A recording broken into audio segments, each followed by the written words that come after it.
Bickley and Marana. Bickley and Marana Mornings. Arizona Sports. The local sports leader. Bickley Blast.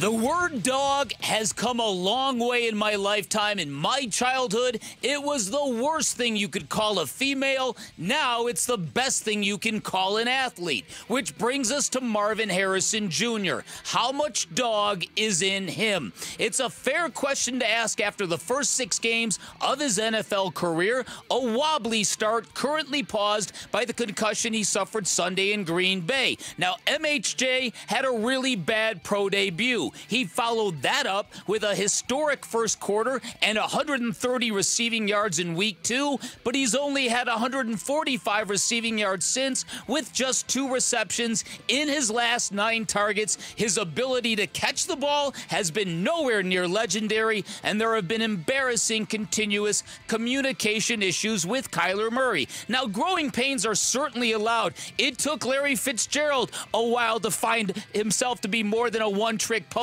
and this is the NFL after all, where even the greatest young talents often go bust. But this isn't anything what the Valley expected from the 4th overall pick, especially when the Cardinals deemed him too valuable for preseason football. I also think about Devin Booker, another son of a former athlete, and how his dad moved him out of comfortable Michigan suburbia to attend high school in Mississippi to get that harder edge. And I think of how MHJ went to a private school in Philadelphia and rarely had to make contested catches in college. And I just hope when our prized rookie returns from concussion protocol, he brings a little dog with him, the good kind. Who let the dogs out? Oh, boy. Who let the dogs out? Your point on the evolution of that word? Yeah. You're right about... That was big on the playgrounds when we were kids. Yeah. Oh, she's a dog. Right. But in athletic terms, it used to be a negative as well. That's true. That guy's got some dog in him. He's got some dog in him. What a dog. He's dogging it. And now it's Why the hang dog look? Now you're a dog. Yeah, I immediately regret playing this music. Right, no, it's okay. But listen, and again, I hope this doesn't come off as too brusque, because he is a rookie and rookies should have time to grow in the NFL. But that being said, I couldn't help but think of the comp of Devin Booker and how Melvin Booker, a former NBA player, said, we got to get you tougher. We got to grow the dog inside of you. Yeah, he was playing against grown men. Yeah. When you're playing pickup with his dad, playing against grown men. Sharpened him. And then moved him to the deep south. Moss Point, Mississippi. And he'll talk about what a difference that made. And so I wonder, and I think about the conversation you had with that Buckeyes fan and friend that live in Columbus, and how a Buckeyes faithful, well, he didn't have to do a lot in traffic. There wasn't a lot of physicality that was necessary with his game. It's obviously an issue in the NFL, and I hope this kid gets over the top of this very, very soon. Yeah, and look, you brought up an interesting point with the Larry Fitzgerald comparison, and you're right. And we had Kent Summers on not long ago, and he pointed that out. Historically, Larry Fitzgerald, if you look at the numbers in 2004, he was the leading receiver on the Cardinals, but he had 58 catches, 780 yards. 8 touchdowns that year. Pretty good numbers. Anquan Bolden was hurt that year as well. He was the established guy in his second year. He caught 56 passes. The difference is the Cardinals had nothing resembling a franchise quarterback. Nobody was asking the question in 2004, is Josh McCown our guy moving forward? Is Sean King or John Navarre the answer at quarterback? They were going through the motions at that point, with all due respect, and still got production out of Larry Fitzgerald. We are asking those questions of Kyler Murray right now. And I got to say this. The range of reaction to what we say or stand on when it comes to Kyler Murray, the gap, some people think we hate on him 100% of the time, and some people accuse us of carrying water for him. That's good. It's amazing. I think we're pretty clear on our stance on Kyler Murray. And my stance is this. as the wind blows, so will my attitude. I'm not digging my heels in. There's no reason to dig your heels in on Kyler Murray one way or the other. No. He's still an unfinished product. There's still mystery on what he is going to become.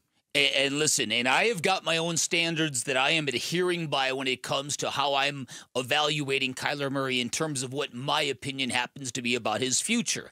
And it is of my opinion that this is the year he's got to make it happen. That you need to know at the end of this season that he is capable of being a franchise quarterback. Not once every 4 games, 3 out of 4 games, maybe 4 out of 4 games. My stance is, at the end of this season, I'm taking the word capable, or the phrase capable of. He's got to prove he's the franchise quarterback. Yeah, without a doubt. It's year 6. Yes. If it doesn't happen this year, it's never going to happen. Yes. I think that it's that clear now. And I don't think he's had a terrible game yet this year. I don't. I think he's been pretty consistently okay to good. Right. And if that's your standards as a Cardinal fan, then you got to raise your game up a little bit, folks. Okay is not good enough in this league. And so I get some of that too. Like, well, what's wrong with what Kyler? Look, was Kyler Murray the best quarterback on the field on Sunday? No. Did he look anything like Jordan Love in terms of the ability to bounce on his toes, stand in the pocket, survey a field, and deliver the football to an open receiver? Now, granted, there were big-time differences in pressure each quarterback faced, but that doesn't matter. When you're a franchise quarterback, that does not matter. I don't think Kyler was under that much pressure. No, he wasn't. He wasn't under a ton. He got hit once. Yeah. Think back to the first game versus the Bills. That game was a close game. And late in the game, one of the 2 quarterbacks put their team on their back and got the win, and it was Josh Allen. And it was Josh Allen. The Detroit game, he had an opportunity to do that. It was a 7-point game. Despite the physical domination that Detroit doled out that day, they had a chance to steal that game. They didn't do it. He played. So I'm with you. You throw all these results into this hopper now, and at the end of the year, you've got to be able to look at it and say, this is either our guy or now we have got to start thinking replacement. It's that clear to me. I mean, if your job is to get to the Super Bowl and that is truly your goal, then that would be the way you should be thinking. But I think part of the examination or evaluation, at least public evaluation of Kyler Murray, features a lot of people that have dug their heels on one way or the other. Like, Kyler's not the problem. They're going to be right one way or the other. Yeah. Or even when he plays well, the haters are going to say, oh, he sucks. He's short. He can't see the middle of the field. All those things. His body language is terrible. Well, listen. He's been good this year. Yeah. He needs to be better. Well, and there's other criticisms about Kyler Murray as well that I've heard from various people, and that is a lot of the times he doesn't throw to a spot. He throws to a receiver after the receiver already makes his break. And this is one of these factors that really limits the yard after catch. He almost never hits a receiver in stride. It's true. He'll be accurate in that he'll hit them in their chest, but never lead them. Right. And so all of this stuff, I think, all of this stuff has to be considered. Absolutely. I mean, and just to tie it back to your blast, I guess you have to consider that of maybe that's why reason why Marvin Harrison Jr. has started so slow. Could be the quarterback's problem, too. Look, we got a response on the FanDuel text line, which is open at 620, and there's not a name attached to it, but just the question. When has Kyler had a great connection with one of his wide receivers since he's been in the NFL? Ooh. It's a pretty deep question. One season of DeAndre Hopkins was pretty good. How many seasons has Kyler been in the league? He's played with Hopkins. He's played with Harrison. He's played with Fitzgerald. Hollywood Brown, his best friend. Hollywood Brown, his best friend. I think that's a fair question. Thanks for watching Bickley and Marotta.